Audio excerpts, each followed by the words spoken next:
این دنیا رو ببینی عزیزان من، جوانیش 2 روز از پیری داره، شادیش از قفاش غم داره، خرسندیش ماتم داره، بایگریش کم بغلی داره، تن صحتیش بیماری داره، حیاتش مرگ. دیدیش داده هر روزی نه؟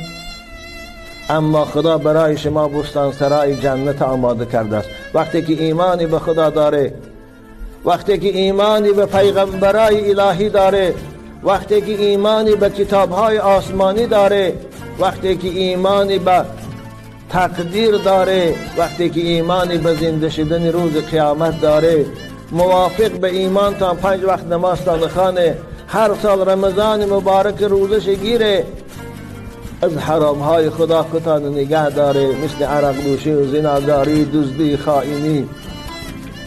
خدا شما رو بعد از این عالم که رفتین در بستانسرای جنتش جا